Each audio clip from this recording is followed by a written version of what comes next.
इधर आ जाओ भाई। आपने परमात्मा के ज्ञान से क्या समझा, क्या सीखा? आप इतने वर्षों से आप पूज्य गुरुदेव जी से जुड़े हुए हैं, आप भी तो उन्हीं के भगत हैं। वही ज्ञान परमेश्वर ने आपको दिया जो उनको दिया। वो लोग क्यों मिट्टी फाक रहे हैं? क्यों परमात्मा के ज्ञान को ना समझ के ये सारे उल्टे कुकर्म कर रहे हैं? और दूसरी तरफ हम उनको समझा रहे हैं तो भी उनकी बुद्धि में ये बात नहीं आ रही। क्या कारण है इसका? कौन सी वो कमी है? क्या वो गुरु को भगवान नहीं मान पाए जिस कारण उनकी बुद्धि नहीं खुल पा रही? या उनके अंदर मान बढ़ाई है, कोई अहंकार है? या उन्होंने गांधारी की तरह अपनी आंखों पे ज़बरदस्ती काली पट्टी बांध रखी है कि मेरा पति अंधा तो मैं भी अंधी, मैनेजमेंट अंधा तो हम भी अंधे? क्या कारण है भगत जी? क्या बताएंगे आप अपने भाई बहनों को? परमेश्वर ने एक शब्द बोला था, ज्ञान संपूर्ण हुआ नहीं और हृदय नहीं छेदाए और देखा देखी भक्ति का रंग नहीं ठहराए। परमेश्वर ने कहा कि ये सत्संग और ये ज्ञान परमात्मा का असंख्य युगों बाद कभी कभी दांव लगता है भगत जी। लेकिन हमारे जो भगत भाई हैं जो यहाँ पर वहाँ पर ज्ञान संपूर्ण वो लोग पूरा सुनते नहीं, वो सिर्फ इंटरव्यू देख के जो झूठी इंटरव्यू दे लाते हैं उसको देख देख के लोग आ रहे हैं और इनको ज्ञान से कोई मतलब नहीं भगत जी। हम सन 2013 से जुड़े हैं परमात्मा की दया से। 27 साल परमेश्वर ने 24 साल सत्संग किए थे परमात्मा, लेकिन 24 साल में परमेश्वर ने कभी रक्तदान नहीं किया, कभी देह दान नहीं करवाया, कभी आरक्षणों का जाट नहीं करवाया, कभी आर्य समाजों को चंदा नहीं दिया, ना ही कभी बीजेपी ना किया, ना कभी राजनेताओं को बुलाया, ना कभी कांग्रेस को मत दिलाया, ना कभी आरजेडी को मत दिलाया। तो भगत जी परमात्मा की बहुत बड़ी कृपा है जो परमेश्वर ने हमें पहले सत्संग से भरपूर किया, फिर उसके बाद परमात्मा ने हमें अपने शरण में साथ संगति में लेके परमात्मा ने जो बची खुशी थी कमी उसको भी साथ संगति में परमेश्वर निकाला। हम परमात्मा को असंख्यों बार दंडवत प्रणाम करते हैं। परमात्मा सदगुरु रामपाल जी भगवान हम जैसे नीचों को परमात्मा कैसे इस गंदगी से निकाले। परमात्मा हमारी सद्बुद्धि दिए। परमात्मा भगत भाइयों ने परमात्मा की दया थी कि साथ संगति चालू हो गई और हमारी गिरते ही वह जीवन सुधर गया और आज हम फिर परमात्मा भक्ति से भरपूर हैं। मालिक की दया से एकदम शांति से भक्ति करते हैं ना, उनसे कहीं लाख गुना आनंद परमात्मा के हम साथ संगति में पाते हैं। नया नया ज्ञान मिलता है। हमारे अंदर की जो बुराइयां हैं हमको उसको देखने का एक आईना मिल गया है कि अभी हम कितने कच्चे हैं, अभी हम कितने हमें अभी भगत होने में बाकी है, हमारी कौन सी कमी रह गई है। इस कमी को दूर करें तब हम जाके इस भक्ति मार्ग में एक कदम और आगे बढ़ेंगे। परमात्मा ने बहुत बड़ी कृपा की। इस विश्व में अगर कहीं भी शांति है तो सिर्फ साथ संगति में है, और कहीं भी अगर परमात्मा का अनुभव है तो सिर्फ साथ संगति में है। ना किसी आश्रम में है, ना किसी कोऑर्डिनेटर में है, ना किसी नामदान सेंटर में है, ना किसी मैनेजमेंट भाइयों बहनों के घर में है। इसलिए हम सभी भक्तों से हाथ जोड़ कर निवेदन करते हैं, परमात्मा से प्रार्थना करते हैं मालिक इन भक्तों को भी सद्बुद्धि दें। ये भी आपकी आत्मा है, परमात्मा का भी समझेंगे। ये दूसरा भाई है सत्सेवक जो दिन रात प्रयत्न करता है कि हमारे भाई आ जाए। ये लोग गुरुद्रोही का झंडा लेके बैठ गए हैं। परमेश्वर ने गुरुद्रोही की परिभाषा बताया है कि गुरुद्रोही सब कहे, गुरुद्रोही ने चिन्हा कोय, जो गुरु से निंदा बैर करे गुरुद्रोही कहावे सोए। आप पवन भगत जी से किसी भी इतने आज 8 वर्ष हो गए परमात्मा की दया से कभी भी किसी भी सत्संग में या किसी भी साथ संगति में परमात्मा प्रति एक शब्द भी अगर अशब्द निकला हो तो आप साबित करके बताइए।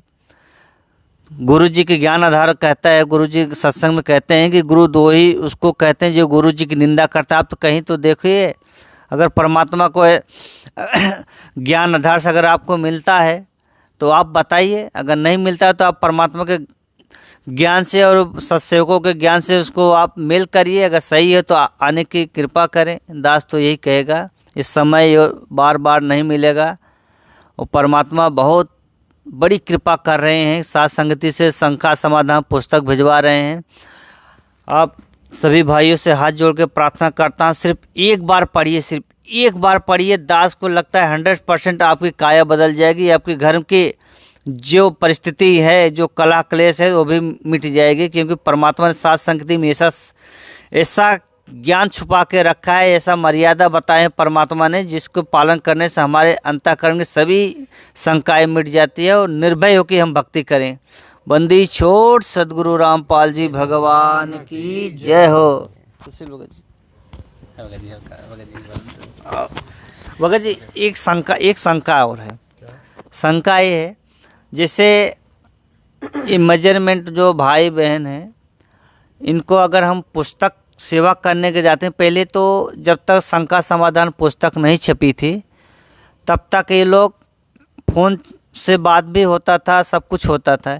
लेकिन जब ये शंका समाधान पुस्तक छप गई, फिर हम उनको फ़ोन करते हैं कि इस लालसा के चलो हमारे भगत भाई हैं, उनको हम ये शंका समाधान पुस्तक सेवा करके आएंगे। लेकिन वो जितने भगत भाई थे हमारे संपर्क में, उन्होंने फ़ोन भी उठाना बंद कर दिया। और एक भगत भाई ने उठाया भूल चूक से, उन्होंने बोला भगत जी 2-4 दिन में आएंगे, तो अब तक लौटे नहीं। इसका क्या कारण है कि उनके ऊपर कोई और कुछ ऐसा प्रतिबंध लगा दिया गया है कि वो डर गए हैं? देखो भगत जी, कोई प्रतिबंध नहीं है। प्रतिबंध जैसे आश्रम वालों से, देखो उनकी तरफ से तो शुरू से ही उनके ऊपर प्रतिबंध है कि आप सत्सेवकों की ना कोई वीडियो देखेंगे, ना कोई ऑडियो सुनेंगे, ना उनका कोई संदेश देखेंगे, वरना आपका नाम खंड हो जाएगा। जो मंदबुद्धि है वो डर जाते हैं, बहक जाते हैं। जो ज्ञानवान है वो विचार करते हैं कि भाई हमें तो गुरुजी ने खुद दूसरे संतों की पुस्तकें दिखाई, दूसरे संतों के सारे वो सत्संग सुनाए, और फिर परमात्मा ने अपने भी सत्संग सुनाए, अपने भी जो शास्त्र हैं वो दिखाए। तभी तो हम निर्णय कर पाए कि वास्तव में सही ज्ञान किसका है और सच्चा संत कौन है। अगर गुरुजी अपना अपना ज्ञान बताते और दूसरे संतों के विषय में ना बताते, तो हम कहाँ से जान पाते कि जो गुरुजी कह रहे हैं वो सही है और वो कह रहे हैं वो गलत है। दोनों तरफ की बातें सुनेंगे तभी तो हम निर्णय करेंगे कि क्या सही है और क्या गलत है। जज निर्णय कब करता है? दोनों वकीलों की बातें सुनता है, उसके बाद निर्णय करता है कि सही क्या है और गलत क्या है। तो मैनेजमेंट यदि हमारे ऑडियो वीडियो सत्संग या शंका समाधान की जो पुस्तक छप के आई है, अगर किसी भगत को लेने से मना करता है, तो जाहिर सी बात है मैनेजमेंट को भय है, मैनेजमेंट को इस बात का डर है। क्योंकि सबसे पहले हमारे ऑडियो वीडियो पुस्तकें मैनेजमेंट पढ़ता है, मैनेजमेंट सुनता है, और उनको पता है कि ये दवाई, ये रोगनाशक दवाई, ये सच्चाई अगर भगत समाज में पहुंच गई तो तुम्हारा धंधा ठप हो जाएगा। तुम ना घर के रहोगे ना तुम घाट के रहोगे। अगर मान लीजिए कि पवन दास के ऑडियो वीडियो गलत हैं, पवन दास गुरुद्रोही है, मैं भगत समाज को मतलब बदनाम कर रहा हूँ, भगत समाज को मैं बर्बाद कर रहा हूँ, भगतों की भक्ति छुड़वा रहा हूँ, इसमें तो मैनेजमेंट को फिर खुशी होनी चाहिए, ताकि वो पवन दास के वीडियो देख ले और देखने के बाद भगत को गोबर थोड़ी खाते हैं, वो सच्चाई से परिचित हो जाएं। वीडियो अगर गलत हैं, गुरुजी के खिलाफ हैं, भक्ति के खिलाफ हैं, तो उन वीडियो को देख के तो भगत समाज समझ जाएगा ना, जानवर तो है नहीं, इंसान है, बुद्धि है, शिक्षित है, ज्ञान दे दिया भगवान ने। तो भगत समाज मैनेजमेंट को तो खुशी होनी चाहिए कि पवन दास के उन गलत वीडियो को देख के तुरंत संगत पवन दास से जो है नफरत कर लेगी, किनारा कर लेगी। लेकिन इनको पता है कि एक बार जिस आत्मा ने पवन दास का वीडियो देख लिया, सात संगति के वीडियो देख लिए, वो आत्मा फिर चाहे ब्रह्मा विष्णु महेश उतर के आ जाए, वो मैनेजमेंट का मुंह नहीं देख सकती। इसलिए इनको अपने धंधे की चिंता है, इसलिए ये लोग भगत समाज को गुमराह करते हैं, उनको डराए हुए हैं। लेकिन कब तक परमेश्वर के बच्चे हैं, ज्ञान तो भगवान ने सबको दे रखा ना, कब तक मूर्ख बनाओगे, कब तक? ठीक है, भगत समाज भोला है, श्रद्धालु है, गुरुजी से डरने वाला है, और थोड़ा सा बेचारा अज्ञानता के चलते इस विश्वास में आके मार खा रहा है कि यार ये कोऑर्डिनेटर कह रहा है, गुरुजी का भाई कह रहा है, गुरुजी की बेटी कह रही है, हमारा नामदान केंद्र वाला कह रहा है, हो सकता है ये सही कह रहे हैं। उनके विश्वास में आके थोड़ा सा वो भ्रमित हो रहा है। लेकिन कब तक? जिस दिन, क्योंकि भक्ति तो बन नहीं रही, मर्यादा जब टूट जाती है तो भक्ति तो बनती नहीं, पिछली भक्ति चलती है, पिछली कब तक चलेगी?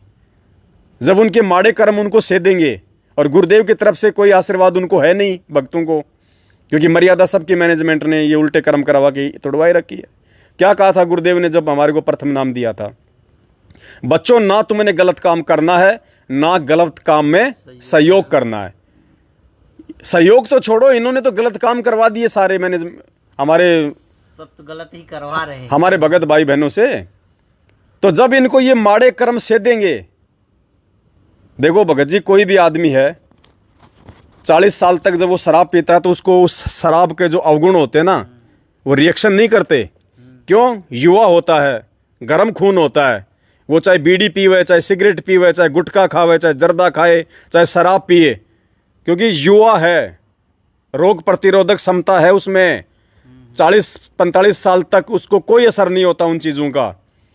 और जैसे ही उसकी उम्र 50 से ऊपर ढलनी शुरू होती है, शरीर में कमजोरी आने शुरू होती है, फिर देखना जितनी उसने शराब पी है, जितने उसने जर्दे और गुटखे खाए हैं, फिर देखना उसका रिएक्शन, वो पड़ा पड़ा रोता है, पड़ा पड़ा कर्राता है, वो इतना सा मुंह नहीं खुलता फिर उससे। रोटी खाता तो यूँ करके खाता, वो मुंह नहीं फाटता उसका, गुटखा खा खा के। वो कर्म फिर उसको सेदेंगे। फिर कहाँ जाएगा? डॉक्टरों के पास। वो जब 20 साल का होता है तब नहीं जाता डॉक्टर के पास, उस समय तो पीता है, आनंद आता है। और जब उसका देखो, every action has an opposite reaction, हर क्रिया की प्रतिक्रिया होती है। आप अगर गेहूं का बीज डालोगे तो गेहूं की फसल आएगी, भांग का बीज डालोगे तो भांग की फसल आएगी। आज भगत समाज मैनेजमेंट के बहकाव में आके गुरुदेव की शिक्षाओं से दूर हटके देखा देखी में चल के क्या बीज बो रहा है? कुकर्मों का बीज बो रहा है, अज्ञानता का बीज बो रहा है, देखा देखी का बीज बो रहा है। फसल क्या काटेगा? आम की नहीं काटेगा। मालिक कहते हैं कुकर्मों का ही काटेगा। परमेश्वर की वाणी है कि बिना सोचे समझे जो करे, पाछे सो पछताए, और काम बिगाड़े आपना, फिर जग में हो तसाए। और मालिक कहते हैं बोया पेड़ बबूल का तो आम कहाँ से खाए। अब आने वाले समय में देखना, अगर समय रहते ये भगत समाज नहीं जागा, साथ संगतियों से नहीं जुड़ा, हम क्यों चिल्ला रहे हैं? हमारा क्या स्वार्थ है? अगर हम गुरुद्रोही हैं तो गुरुद्रोही क्यों अपने 8 साल संगत को समझाने में बर्बाद करेगा? क्या इतना भी विचार नहीं कर रहा भगत समाज?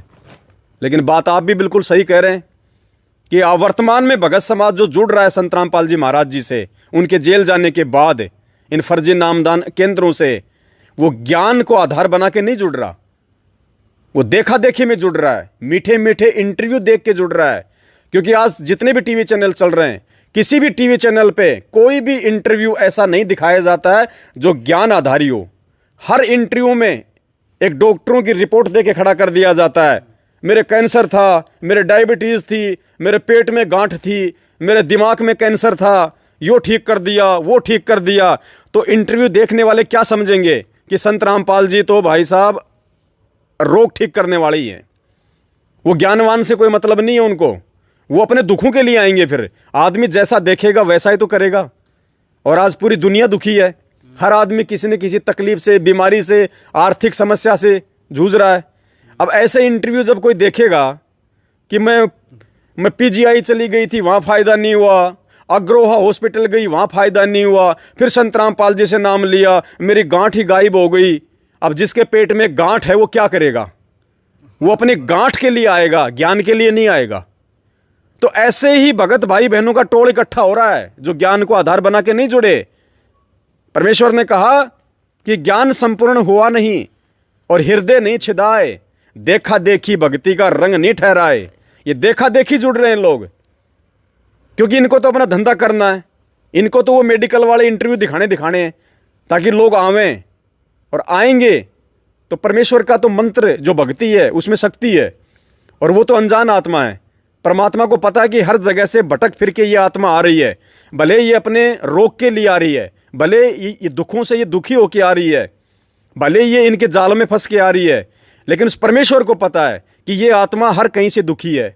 साधु संतों से दुखी है, डॉक्टरों से परेशान है, देवी देवताओं से दुखी है, कहीं भी राहत नहीं मिली, तब ये आत्मा यहाँ आई है इंटरव्यू सुन के। तो परमेश्वर उस आत्मा पर रहम करके अपनी तरफ से उसको लाभ देता है ताकि एक बार इसकी आस्था भक्ति और भगवान में बने। और उस आस्था का फायदा ये मैनेजमेंट उठा रहा है, फिर दुरुपयोग कर रहे हैं, वो दुरुपयोग कर रहा है। और जिसका नतीजा फिर क्या है? अकाल मौत भगत समाज की, जिनको परमात्मा ने रोग से राहत दी थी, आज उसी रोग से पीड़ित हैं वो। क्यों? क्योंकि सच्चाई पता लगने के बाद भी वो लोग मैनेजमेंट को नहीं छोड़ रहे। कितने लोग हैं जो मतलब सच्चाई, परमात्मा आपको उस समय तक कुछ नहीं कहेगा जब तक आप अनजान हैं, अनभिज्ञ हैं। और जब आपको सच्चाई पता चल जाएगी कि यार असली राम कहानी तो ये है, उसके बाद भी यदि आप उन्हीं कुकर्मी लोगों का साथ दोगे, उन्हीं के फर्जी नामदान केंद्रों पे जाओगे, उन्हीं के फर्जी आश्रमों में जाओगे जहां आपकी आंखों के सामने और राजनेताओं को बुलाया जा रहा है परमात्मा के विधान और ज्ञान के खिलाफ, फिर उस भगत की दुर्गतियां होनी शुरू हो जाएंगी। जिस रोग से परमात्मा ने राहत दी थी वही रोग उसको दुखी कर देगा, वही रोग उसको परेशान कर देगा। क्योंकि एक 2 साल का बच्चा है और एक 6 साल का बच्चा है। 2 साल का बच्चा माँ की गोद में लैट्रिन कर दे, पेशाब कर दे, माँ बाप उसको पीटते नहीं है, नाराज नहीं होते, उनको पता है कि ये नादान है, अबोध है। और वो 6 साल का बच्चा जिसको पता है कि लैट्रिन कहाँ किया जाता है, पेशाब करने की जगह कहाँ है, और वो 6 साल का बच्चा यदि समझदार होने के बावजूद माँ की गोद में पेशाब करता है, माँ कुछ नहीं पूछती, 2 थप्पड़ लगाती है कि नालायक तुझे ये भी नहीं पता कि पेशाब कहाँ किया जाता है, जबकि 2 साल वाले को नहीं मारती क्योंकि वो नादान, उसको पता नहीं है। तो जब तक भगत समाज को बरवाला कांड का, मैनेजमेंट के कुकर्मों का और बरवाला कांड 2014 गुरुजी के जेल जाने के पीछे की हकीकत का नहीं पता होता है, तब तक परमात्मा उस भगत को लाभ देता है। और एक बार आपको ये सच्चाई पता अगर हो गई है साथ संगति की वीडियो देख के, उसके बाद आप इस मैनेजमेंट का साथ आप देते रहिए, देख लेना आपकी क्या दुर्गति होगी। और हो रही है, और वो दुर्गतियां करवा करवा के लोग साथ संगति से जुड़ रहे हैं। आज कई हजारों की संख्या में जो साथ संगति से भाई बहन जुड़े हैं, ये पाकिस्तान से नहीं आए, अमेरिका से नहीं आए, इसी मैनेजमेंट से टूट टूट के आए हैं। तो एक दिन आपका भी आएगा वो समय, लेकिन समझदार वो है जो दूसरों की ठोकर से समझ जाए। खुद का अंगूठा फुड़वा के आओगे, वो समझदारी नहीं है, वो तो मजबूरी हो गई। और मजबूरी वालों की भगवान फिर लेट सुनवाई करता है। तो दास के हिसाब से आज के लिए तो ठीक है। एक बात है, अभी बात चल रही थी ना कि ये लोग खाली वहाँ का ले आओ अपना, तब तक नहीं ठंडा हो जाएगा। अच्छा, इंटरव्यू जो अभी चल रहा था ना, तो हमारे यहाँ गुजरात के एक भगत जी हैं, उनका नाम है अरविंद दास, एक का नाम है अनिल दास। उनके जो बड़े भाई थे परमात्मा से जुड़े थे। ले आओ गरम है, ठंडा हो गया? नहीं, गरम है। हाँ ले आओ। तो भगत जी, उन्होंने उस भाइयों को ज्ञान नहीं बताया जो भगत जुड़े थे। उन्हें बोला कि हमारे गुरुजी का आश्रम घी का चपाती बनती है और चाय बनता है, जितना पीना उतना पियो, उसके बाद अखंड भंडारा चलता है, जितना खाओ वो खाओ। उसके बाद वो बोले कि वहाँ पर खाने पीने कोई कमी नहीं है, खाली वहाँ पर एक बार चलो। शायद वो लोग वहाँ पर चले गए, वो साथ में वो लोग चले गए, उनके साथ सिर्फ देखने की सही बात है गलत है, वो गए तो उसी में बरवाला कांड हो गया। बरवाला कांड हो गया, और उसकी माँ और उसका भाई, उसका जितने रिलेशन वाले हैं, सब उसी भगत को गाली दे रहे थे। कहने का मतलब ये है कि उनको ज्ञान नहीं सुनाया था, वो भगत भी ज्ञान नहीं सुना था जो 2 गए थे। वो सिर्फ वहाँ चपाती और घी का रोटी और वो वहाँ का भंडारा देखने गया था। वो आज तक वो पेशी पे जा रहा है। क्या करे बेचारा? इसमें दोष किसका है? वो जो ज्ञान नहीं बताया उसका है, जो बगैर ज्ञान समझ के खाली चपाती देखने गए उसका है। देखो वो तो बेचारा पहले भी अज्ञानी था, और उसको समझाने वाला भी भगत हो गया, वो अज्ञानी मिल गया। वो जो गाली गुरुजी की पड़ रही है उसका प्रतिफल, उसका दोषी वो भगत है, जिसने केवल वो देसी घी की चपातियों को लालच दे दे के उसको आश्रम में ले गया। और आज जैसे इंटरव्यू दे रहे हैं लोग, ये दोषी हैं। ये अभी जो भगत जोड़ रहे हैं, जो लुट पुट रहे हैं, इनका दोष कौन जाएगा, किसके ऊपर जाएगा? देखो जो इंटरव्यू जो दिए जा रहे हैं ना, जो बेचारे भोले भाले भाई बहन जो इंटरव्यू देते हैं, अब ये दोष उनका नहीं है भगत जी, क्योंकि वो उनको तो जो भगवान की शरण में आके जो राहत मिली है, वो तो बेचारे उसका बखान करेंगे। वो तो बिल्कुल ठीक कह रहे हैं, सही कह रहे हैं कि भाई मैं पहले वहाँ दुखी था, ऐसे परेशान था, डॉक्टर ने हाथ जोड़ लिए, संत रामपाल जी से नाम लिया, मुझे फायदा हो गया। वो तो बेचारे सही कह रहे हैं, उनकी गलती नहीं है। लेकिन उनको ये नहीं पता कि तुम्हारे इन मीठे मीठे इंटरव्यू का फायदा फिर मैनेजमेंट उठाएगा। इसलिए दोषी मैनेजमेंट ज़्यादा है। वही उनका तो काम है बताना। उनको तो बेचारों को रात में लिए वो तो गुणगान गाएंगे भगवान के, लेकिन उनके उन वीडियो का, उन इंटरव्यू का अपने धंधे के लिए फ़ायदा कौन उठा रहा है? मैनेजमेंट। तो असली दोषी मैनेजमेंट है।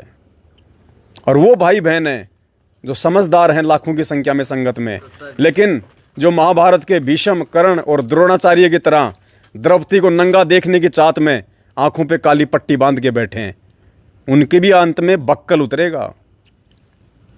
क्या कहा परमात्मा ने?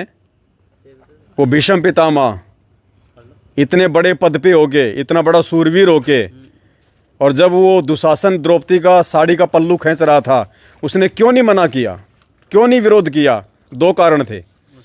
पहला कारण तो उसका मन जो था वो दोषी हो चुका था, मलिन हो चुका था, दुर्योधन का मलिन अन्न खा के उसका विरोध करने की हिम्मत नहीं रही उसकी।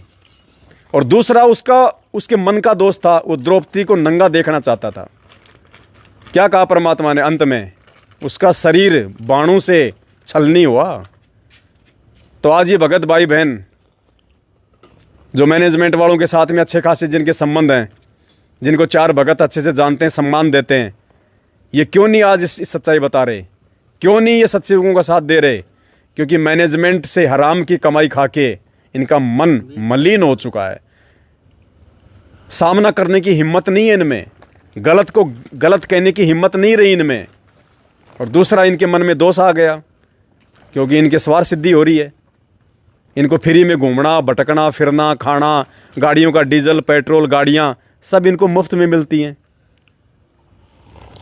जब चाहो जिस गधे को गाय के साथ ये रमणी करवा दो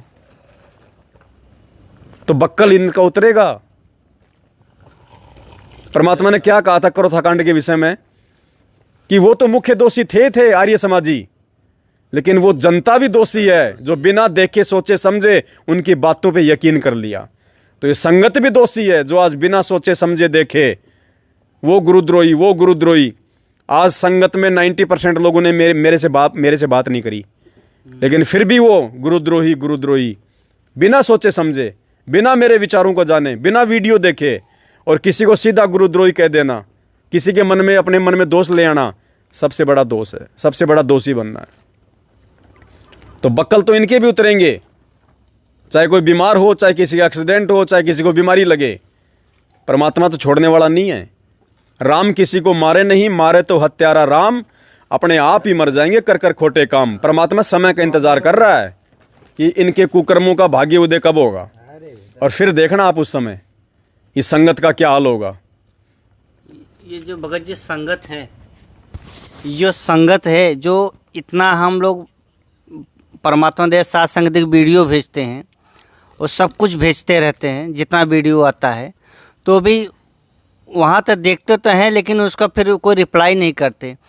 ऐसे भक्तों के पास जाके पुस्तक सेवा करे, अगर वो पानी पिलाए, वहाँ पानी पीना चाहिए कि नहीं पीना चाहिए? क्योंकि गुरु जी की एक वाणी है, गुरु दोही की पैड़ पर जो पगावे, जानबूझ साची तजे, करे जोर से ने, जाके संगत है प्रभु सपनों न दे। क्योंकि उनको तो सच्चाई तो मालूम है, क्योंकि वो देखते हैं। इतना तो परमात्मा ने उनके सद्बुद्धि दे के रखी है कि इनके साथ क्या किया जाए। इनके घर पे अगर हम जाएं तो पानी पीना चाहिए कि नहीं पीना चाहिए?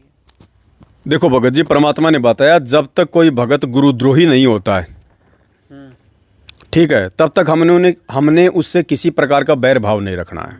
बैर भाव नहीं, जिसे वो हमारे भगत भाई हैं, भले ही आज वो किसी कारण से वो डरे हुए हैं, सहमे हुए हैं, सच्चाई जान के भी वो अपना मुंह चुपचाप लेके बैठे हैं, हाथों में चूड़ियाँ पहन के बैठे हैं, सच को सच और गलत को गलत कहने की हिम्मत नहीं कर पा रहे। वो भगत जी, उनके संस्कारों की कमी है, उनके भक्ति संस्कार जो है वो कमज़ोर हैं। तो ऐसे में हमने उनको नादान समझना है, हमने उनको बालक समझना है, और हमने अपने तरफ से हर संभव प्रयास करना उनको समझाने का, ये शंका समाधान की पुस्तक उन तक पहुंचाने का। क्योंकि शंका समाधान की पुस्तक सबसे ज़्यादा मैनेजमेंट से जुड़े हुए भाई बहनों के लिए आवश्यक है। भाई हम सत्सेवक तो ज़्यादातर सच्चाई जानते हैं, बाकी साथ संगतियों से हमें सब कुछ पता है। शंका समाधान पुस्तक की सबसे ज़्यादा आवश्यकता है मैनेजमेंट से जुड़े हुए भाई बहनों की, जो ना इधर के हैं ना उधर के हैं, जो हमारे वीडियो भी देखते हैं और मैनेजमेंट की तरफ भी हैं, वो सच को सच नहीं कह पा रहे, गलत को वो गलत नहीं कह पा रहे। तो उनके अंदर एक हिम्मत पैदा करने के लिए, और हमारे पास हजारों की संख्या में जितने भी एड्रेस आ रहे हैं और जो पुस्तकें जा रही हैं, सब के सब मैनेजमेंट वालों की आ रही हैं। क्योंकि सत्सेवक भाई बहन तो सात संगति में जा के ले ली पुस्तक, डाक से कौन मंगवाएगा? कोई नहीं। मैनेजमेंट वाले। रोजाना 400-500 की संख्या में जो एड्रेस आ रहे हैं, कम नहीं होते। तेजी से जाग रहा भगत समाज, ये पहचान है। स्प्रिंग को आप कब तक दबाओगे, कब तक दबाओगे, और जब छोड़ोगे तो पूरी स्पीड से ऊपर उठती है। तो अब ये संगत पूरी स्पीड से ऊपर उठेगी। ये देखो, ये देखा देखी का मार्ग होता है। ये हम सतलोक से यहाँ आए तो देखा देखी में आए, जाएंगे तो देखा देखी। हम यहाँ भी मूर्ख बने तो देखा देखी में बन रहे हैं, और सच्चाई से परिचित होंगे तो भी हम देखा देखी में होंगे।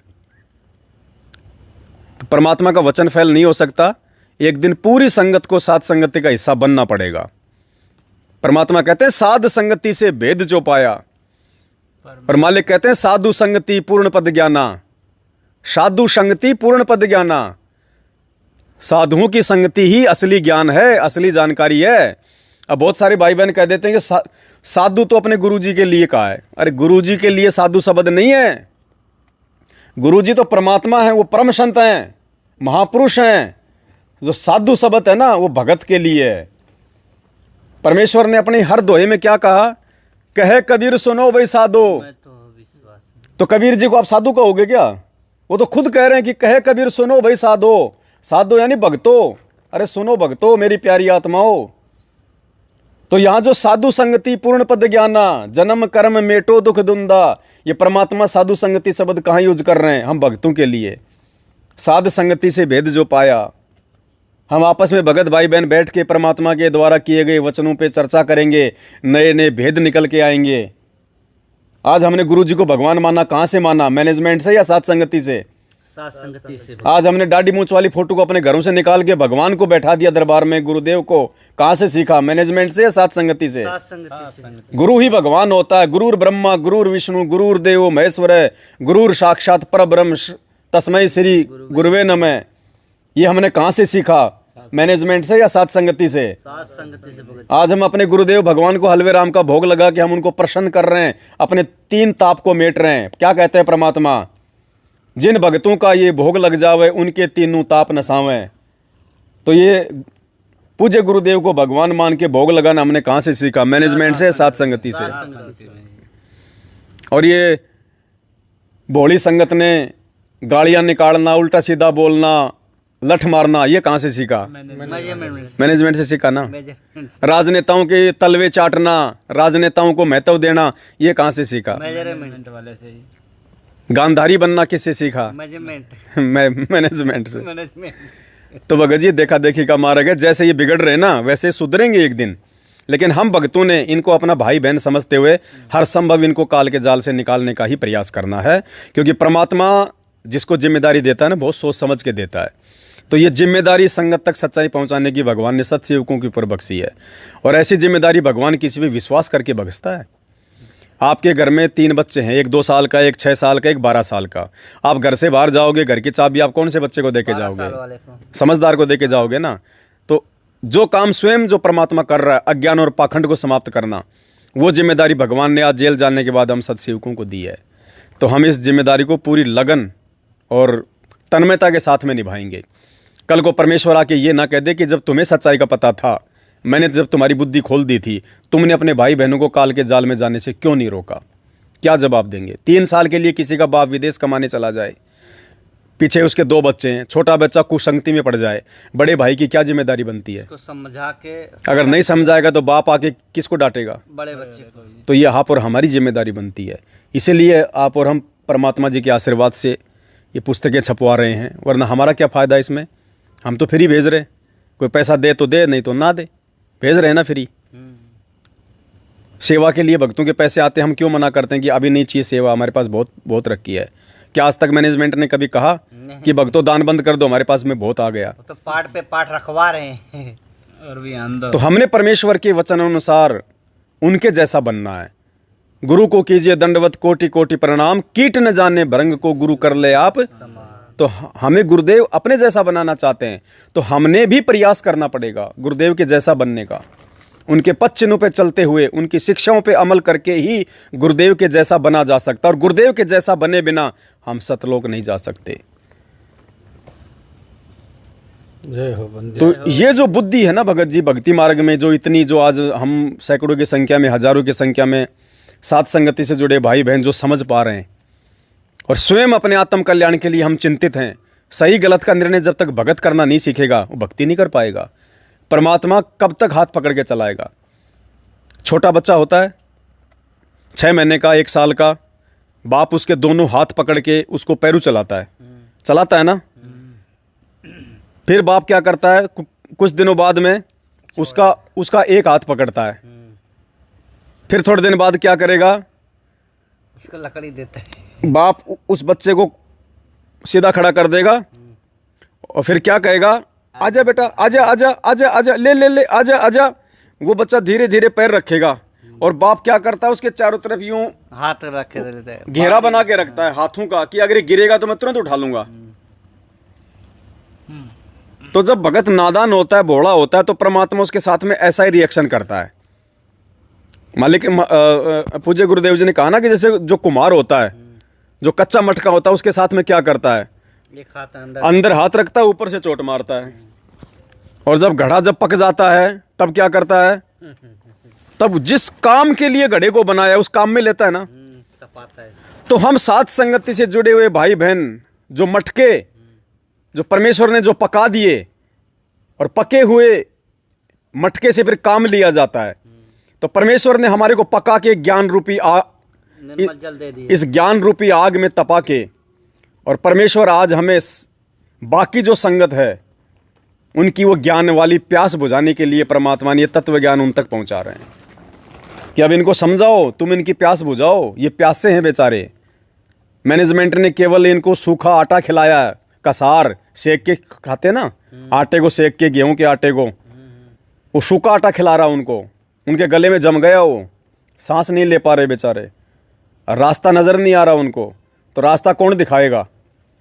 सात संगति द्वारा ही, सात संगति से ही रास्ता दिखाई देगा, दूसरा कोई तरीका नहीं है। जो सुख सात संगति में भगत जी और कहीं पर है भी। वो तो परमेश्वर ने कहा ना, कोई तन से दुखी, कोई धन से दुखी, कोई तन से दुखी, कोई मन से दुखी, कोई धन बिन रहत उदास, थोड़े थोड़े सब दुखी, एक सुखी संत रामपाल जी का दास। अब दास की परिभाषा क्या है? दास बन के हमें गुरुजी ने दिखाया ना, रामपाल दास। दास के क्या लक्षण होते हैं, क्या गुण होते हैं? सात संगति में मिलते हैं। दास दोनों तरफ की बातें सुनता है। कहे कबीर सोए जन मेरा, जो नीर खीर का करे निबेरा। जो दास होता ना, वो किसी एक की बातों में आके नहीं कहता कि नहीं मैं तेरी बात नहीं सुनूंगा, तू गलत है, तू गुरुद्रोही है। वो दोनों तरफ की बातें सुनता है, फिर निष्कर्ष करता है कि क्या सही और क्या गलत है। तो परमेश्वर ने आप और हमें दास बना के फिर बाकी लोगों को दास बनाने की सेवा दी है। और जो दास बनने के अधिकारी होंगे वो ही दास बनेंगे, जबरदस्ती लोग दास नहीं बनेंगे। कितने लोग बनते भी चले गए, वो बिगड़ भी गए। परमात्मा आया है, सबको ज्ञान देगा, सबको नाम देगा, लेकिन पार कौन होगा? जो उनकी शिक्षाओं पे चलेगा। जबरदस्ती हाथ पकड़ के नहीं ले जाएगा परमात्मा। तो ये भाग्य का निर्धारण संगत ने स्वयं करना पड़ेगा कि हमें क्या करना है। अच्छा भगत जी, ये रुकना ना रुकना, ये प्रारब्ध कर्म में आता है कि अपने स्वतंत्र कर्म में आता है? इस परमात्मा मार्ग पे इतना जानने के बाद परमात्मा से नाम दीक्षा मिलना भगत जी हमारे प्रारब्ध कर्म में आता है। गुरुदेव से नाम दीक्षा मिलना, गुरुदेव का ये ज्ञान प्राप्त होना, ये हमारे ये प्रारब्ध कर्म से मिलता है। यानी ये पहले से निर्धारित था कि भाई उस परमात्मा ने पहले से सोच रखा था कि मुझे उस समय मेरे उन बच्चों को अपनी शरण में, जैसे क्या कहा गुरु जी ने कि तुम वो ही हो जो 650 साल पहले मेरे से दूर हो गए थे, और परमात्मा ने वर्तमान में तुम्हें अपनी शरण में लेना था। तो ये तुम्हारा प्रारब्ध था, हमने परमात्मा की शरण में आना ही आना था, ठीक है। लेकिन परमेश्वर से ज्ञान और नाम लेने के बाद हम भक्ति मार्ग में क्या करते हैं, कितना आगे बढ़ते हैं, ये हमारे स्वतंत्र कर्म है। जो छूट रहे हैं जैसे वो स्वतंत्र कर्मों के कारण है, स्वतंत्र कर्म कारण है ना, वो उनकी अपनी गलती है, वो प्रारब्ध नहीं है। भगवान ने नाम क्यों दिया, ज्ञान क्यों दिया? भक्ति करवाने के लिए। नया प्रारब्ध बनाने के लिए 25% कर्म क्यों दिए हमारे को, ये स्वतंत्र कर्म नया प्रारब्ध बनाने के लिए। तो अब जीव के हाथ में है कि वो क्या करता है, ज्ञान को ठुकराता है या ज्ञान को आधार बना के परमात्मा के मार्ग में निसंशय होकर आगे बढ़ता है, या वो जगत वाली रीत में फंसता है जैसे मैनेजमेंट आज भक्तों को फंसा रहा है। वो तोते वाली कहानी परमात्मा ने सुनाई थी, शिकारी आएगा, दाना डालेगा, जाल बिछाएगा, हम दाना नहीं खाएंगे तो फंसेंगे नहीं, और सारे के सारे जाल में फंस गए। एक तरफ गुरु जी को भगवान कह रहे हैं, दूसरी तरफ राजनेताओं के तलवे भी चाट रहे हैं। एक तरफ कह रहे हैं हमारे गुरु जी का राजनीति से कोई संबंध नहीं है, और गुरु जी भी सत्संग में कह रहे हैं, और दूसरी तरफ उन्हीं राजनेताओं को बुला बुला के आश्रम में और उनको राजनीतियों का अड्डा बनाया जा रहा है। क्या है ये बताइए? देसी घी का हलवा खिला रहे हैं। तो ये तोते वाली बात कर रहे हैं सारी। दाना डालेंगे खाएंगे नहीं तो हम फंसेंगे नहीं। अरे काहे का भंडारा, ये भंडारा संत रामपाल जी का नहीं है। अगर संत रामपाल जी का भंडारा होता तो संत रामपाल जी ने भक्तों से भीख मांग मांग के भंडारा करने की जरूरत नहीं है। परमात्मा ने काशी में 650 साल पहले जो भंडारा किया था, परमात्मा ने इस गंदे लोग के गेहूं का एक दाना भी नहीं लिया, एक जल की बूंद भी नहीं ली। सारा भंडारा परमेश्वर ऊपर से लाए थे। और क्या कहा परमात्मा ने, कित उतरी जलधारा केशव आया है। परमात्मा ने बताया पानी की धार भी ऊपर से आ रही थी, खाने वाले को पता भी नहीं चल रहा था। पानी की धार भी ऊपर से आ रही थी, इस गंदे लोग का नहीं था। और ये भक्तों का गेहूं मांग मांग के, और उस गेहूं को फिर बेच रहे हैं। 80 क्विंटल गेहूं इन्होंने झालावाड़ जिले के भक्तों का बेच दिया। भक्तों से भीख मांग मांग के ये भंडारे कर रहे हैं। ये केशव बंजारे का भंडारा है, ये तो भिखारियों का भंडारा है। और परमात्मा ने तो खिलाया, और खिलाने के साथ साथ भगवान ने दोहर, मोहर, सोने की असरपी, सूखा सामान दिया कि नहीं दिया? और इन्होंने क्या किया, इन्होंने लिया, भंडारे में आओ, फिर पाठ करो 15,000 दो, ज्योति कराओ 2100 रुपए दो, ये ले रहे हैं। और भगवान तो दे रहा था उस समय। तो ये किसका भंडारा है? अरे दाता एक राम, भिखारी सारी। और परमात्मा नित्य नियम में क्या पढ़ाते हैं? सतगुरु दाता है कलमा ही, प्राण उदाहरण तेरे साथ। तो सतगुरु उसका नाम है जो देता है, लेता है उसका नाम सतगुरु नहीं है। ये तो मांग रहे हैं। और परमात्मा कहते हैं मांगे सो ही बढ़वा कहिए, दर दर फिरे अज्ञानी, और जोगी जोग संपूर्ण जिसका मांग न पीवे पानी। अरे संत रामपाल जी कहां का भंडारा कर देंगे? क्यों करेंगे भंडारा? क्या कहा परमात्मा ने हमारे को? साहूकार नहीं कोई जाके काशी नगर मंझारा। जिस समय शेख तकी ने 18 लाख लोगों को वो लेटर भेज भेज के भंडारे में बुलाया था, किसी भी सेठ ने किसी भी काशी के धनाढ्य व्यक्ति ने भगवान की मदद की उस समय? नहीं, कोई नहीं किया। साहूकार किसको कहते हैं? जो धनी होता है, जो पैसे वाला होता है। तो क्या कहा परमात्मा ने? साहूकार नहीं कोई जाके। उस कबीर परमात्मा का उस समय कोई साहूकार नहीं बनाया इस गंदे लोक में कि ले कबीर मैं देता हूं तेरे को सामान, तू भंडारा कर। साहूकार नहीं कोई जाके काशी नगर मंझारा। पूरे काशी में एक भी कोई ऐसा सेठ, कोई बढ़िया उस परमात्मा के समर्थन में नहीं आया। सब भंडारा परमात्मा अपने सामर्थ्य से ऊपर से लाया था। और यहां तो राजनेता इनके साहूकार बन रहे हैं, भगत इनके साहूकार बन रहे हैं। तो ये काशी वाला भंडारा नहीं, काल वाला भंडारा, ये काल भगवान वाला भंडारा है। कर्म बिगाड़ने वाला। परमेश्वर के भंडारे में आने वाले अकाल मौत नहीं मरते। तो भाई सोचना पड़ेगा भगत समाज ने। दूध पी लो भगत जी, ठंडा हो गया। तो सत्साई पुण्यात्माओं, आज के लिए शायद काफी होगा, या और कुछ है? आराम करते हैं, क्योंकि अब हमारे को आगे की यात्रा के लिए रात को ही निकलना पड़ेगा। और अब वैसे भी हम लोग अभी 14-15 घंटे की लगातार ट्रेवलिंग करके आए थे, और अब हमारे को आगे निकलना है। तो अभी हम लोग टाइम से निकलेंगे तो टाइम पे हम पहुंचेंगे। और परमेश्वर की दया इसी प्रकार से सच्चाई संगत में जाती रहेगी। पुण्यात्माओं, कोई समझे ना समझे, लेकिन इन बातों से हमारे अंदर और ज़्यादा दृढ़ता, समझदारी और जिम्मेदारी उत्पन्न होती है। और हमें वही चाहिए, हमने अपने आप को तैयार करना है। हमारे साथ यदि कोई और तैयार होता है तो उसका भला, अन्यथा हमने अपने आप को तैयार करना है, क्योंकि अकेले आए थे, अकेले जाएंगे। तो इसी के साथ आज की साथ संगति ये समाप्त होती है। फिर परमेश्वर दया करेंगे। वीडियो को ज़्यादा से ज़्यादा शेयर करें।